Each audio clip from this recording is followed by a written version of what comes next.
मित्रांनो, माझं नाव राज आहे. माझं वय 26 आहे. माझे शिक्षण झाल्यावर मी एक कंपनी जॉइन केली. मला आधीपासून जास्त वय असलेल्या बायका आवडतात आणि आता कंपनीमध्ये काम खूप चांगले चालू होते. मी लंच आणि चहा प्यायला नेहमी माझ्या मित्रांबरोबर कॅन्टीनमध्ये जात असे. मला तिथे एक बाई दिसायची. ती लंच घेण्यासाठी नेहमी एकटी बसायची. आता मी तुम्हाला तिच्याविषयी सांगतो. तिचे वय 48 ते 50 वर्ष असेल आणि ती खूप मस्त होती. रंग गोरा, उंची माझ्यापेक्षा जास्त, थोडे पोट बाहेर निघालेले आणि सर्वात चांगली गोष्ट म्हणजे खूप सुंदर ती. एकदम मोठी आणि एकदम भरावदार. मी नेहमी तिच्याकडे पाहत राहायचो आणि ही गोष्ट बहुतेक तिला पण माहीत होती. मग मी एक दिवस लंचसाठी लेट झालो आणि आता माझे सर्व मित्र लंच करून कॅन्टीनमधून बाहेर निघाले होते. आता माझ्या नशिबाने असे घडले की ती बाई पण लंचसाठी लेट झाली होती आणि नेहमी सारखी एकटी बसली होती. मग मी हिम्मत केली आणि तिच्यासमोर असलेल्या खुर्चीवर जाऊन बसलो आणि माझे जेवण चालू होते. मग काही वेळाने ती माझ्याबरोबर बोलली आणि तिने मला माझ्याविषयी विचारले. मग मी तिला माझा परिचय दिला. मग मी तिला विचारले तर ती म्हणाली की मी एक डिपार्टमेंट हेड आहे आणि मग तिने तिच्या घराबद्दल सांगितले की तिला 2 मुले आणि 1 मुलगी आहे. मोठ्या मुलाची आणि मुलीचे लग्न झाले आहे आणि लहान मुलगा अमेरिकेमध्ये शिकत आहे आणि तिचे पती पण एका कंपनीमध्ये मोठ्या पदावर काम करीत आहेत. यानंतर आम्ही दोघे जेव्हा भेटायचो तेव्हा एकमेकाला स्माईल द्यायचो. आता मी तिचा दिवाना बनलो होतो आणि मला कसे पण करून ती पाहिजे होती. आता मी तिच्याबरोबर नेहमी बोलायचा प्रयत्न करीत होतो आणि आम्ही असेच एकमेकांचे नंबर घेतले होते. मग मी एक रविवारी मॅमला कॉल केला आणि ती खूप दुःखी दिसत होती. मग मी तिला विचारले तर ती म्हणाली काही नाही असेच. मग मी तिला जोर देऊन विचारले तर ती म्हणाली की मी तुला फोनवर सांगू शकत नाही. तू माझ्या घरी ये. असे पण मी एकटी आहे आणि मला खूप वाईट वाटत आहे. मग मी जेव्हा तिच्या घरी पोहोचलो आणि तिला पाहतच राहिलो कारण तिने टी-शर्ट घातली होती. काय सांगू मित्रांनो, किती छान दिसत होती ती आणि खाली नाईट पायजामा होता आणि मस्त उंच दिसत होती. आता मला खूप कसं तरी वाटत होतं, पण मी कंट्रोल केला. मग आम्ही दोघे हॉलमध्ये सोफ्यावर बसलो. मग मी तिला खूप विचारले आणि मग ती मला म्हणाली की आज तिला समजले आहे की तिच्या पतीचे एका जवान मुलीबरोबर अफेअर चालू आहे आणि ते सांगताना ती खूप दुःखी झाली होती. मग मी हिम्मत केली आणि तिचा हात माझ्या हातात घेतला आणि म्हणालो की तुझा नवरा मूर्ख आहे, जो इतकी सुंदर पत्नी सोडून दुसऱ्या कोणाच्या तरी मागे धावत आहे. मग तिला काही वेळ समजावल्यावर माझ्या डोक्यामध्ये एक प्लान आला. मग मी तिला म्हणालो की जर ते तुम्हाला धोका देऊन दुसऱ्या कोणाबरोबर अफेअर करीत आहेत तर तुम्ही पण त्याचा बदला घेऊ शकता. मग ती म्हणाली की मी बदला कसा घेऊ? मी म्हणलो की तुम्ही पण एखाद्या जवान मुलाबरोबर अफेअर करून घ्या ना. मग ती म्हणाली की अरे बेटा, माझ्यासारख्या म्हाताऱ्याबरोबर कोण जवान मुलगा अफेअर करेल? मग मी म्हणालो की मॅडम, तुम्ही आहात इतके सुंदर की कोणी पण मुलगा त्याच्या गर्लफ्रेंडला सोडून तुमच्या मागे यायला तयार होईल. मग ती म्हणाली की तू खूप खोडकर आहेस. मग मी म्हणालो की तुम्हाला एक सांगू का मॅडम? मग ती म्हणाली की हो, बोल बेटा. तर मग मी म्हणालो की मी ज्या दिवसापासून तुम्हाला पाहिले आहे त्या दिवसापासून मी तुमचा दिवाना बनलो आहे.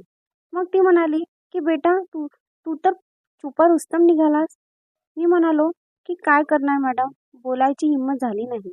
मग ती म्हणाली आज बोलून टाक जे बोलायचे आहे ते मोकळ्या मनाने. तुम्ही खूप सुंदर आहात, पण मला तुमचे केस खूप आवडतात आणि सर्वात चांगली तुमची स्माईल आहे. मॅडम, मला एक वेळा तुमचं द्या ना प्लीज. आधी ती हैराण झाली. मग ती म्हणाली की मला वाटते की बेटा, माझ्या पतीचा बदला घेण्यासाठी यापेक्षा जास्त चांगली संधी मिळणार नाही आपल्याला. तू आज चांगली गोष्ट केली.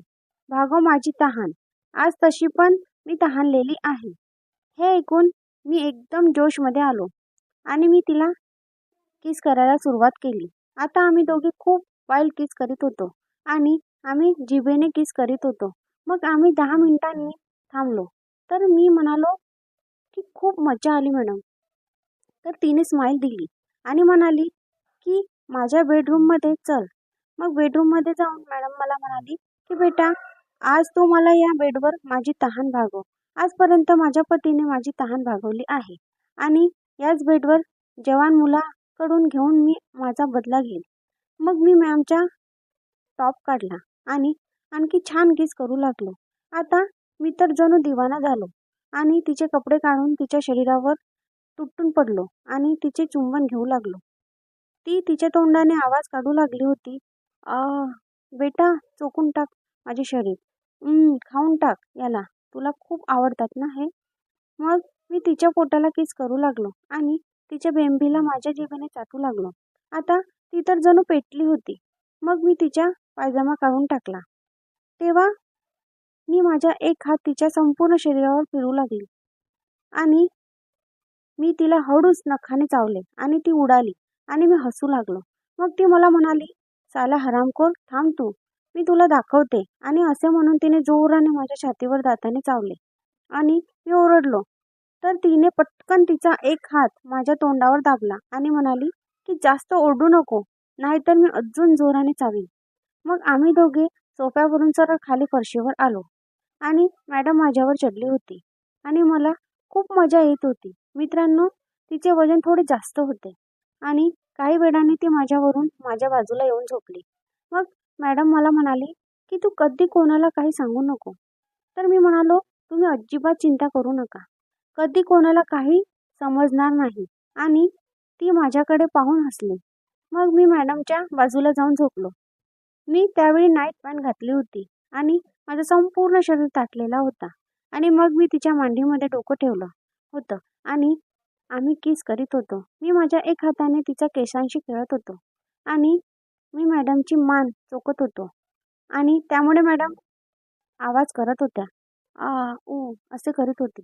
आता तिने मला तिच्यावरून बाजूला केले आणि स्वतः सोफ्यावर बसली. मला म्हणाली, आता ये लवकर, माझी तहान भागव. तिचे दोन्ही डोळे बंद केले. मग मानेत किस केली आणि मग तिच्या मांडीला किस केली.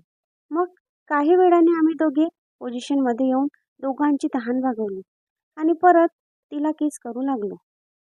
मग मी उठलो आणि आम्ही दोघे उभे झालो होतो. मी म्हणालो की हा शरीर तुमच्यासाठीच आहे मॅडम. तर ती म्हणाली, थांब, तुला मी दाखवते. आणि ती म्हणाली, काय झाले, दुखत आहे का तुला? मी म्हणालो, आज तुम्ही मला तोडून टाकशील का? मग ती हसू लागली. मी थोड्या वेळाने थांबलो आणि तिला सांगितले, मॅडम मी 1 मिनिटात येतो. मी पटकन शेजारच्या खोलीत गेलो आणि 2 उशी घेऊन आलो. ती फरशीवर झोपली होती आणि मी एक उशी तिच्या कमरेखाली ठेवली. तिची कमर मस्त आणि मोठी होती. ती करू लागली होती. तू आता बस कर. आई गं, मी आता राहू शकत नाही. मित्रांनो, ती आता वेड्यासारखी झाली होती. जेव्हा मला वाटले की ती पूर्ण गरम झाली आहे, तेव्हा मी तिच्यावर का वाघासारखा तुटून पडलो. आता आम्ही दोघे एक झालो होतो. ती खूप जोरजोराने ओरडू लागली होती आणि त्रासाने व्याकुळ होत होती. मग मी काही वेळ थांबून आणि बरोबर तिला किस करू लागलो आणि ती जोराने आवाज करू लागली आणि ओरडू लागली, आई गं, आई गं. पण मी थांबले नाही. काही वेळाने तिला मजा येऊ लागली. मग मी उठलो. तर ती हसून मला म्हणाली, काय झालं, दमलास का? आम्ही खूप वेळ मजा केली आणि मग बाथरूममध्ये गेलो आणि एकमेकाला स्वच्छ केले. ते 3 दिवस आम्ही बाहेर खूप फिरलो. आता जेव्हा आम्हाला संधी मिळते तेव्हा आम्ही भेटतो. मंडळी, कशी वाटली आजची कथा नक्की कळवा आणि आवडली असेल तर नक्की लाईक करा आणि चॅनलला सबस्क्राईब करायला विसरू नका. धन्यवाद.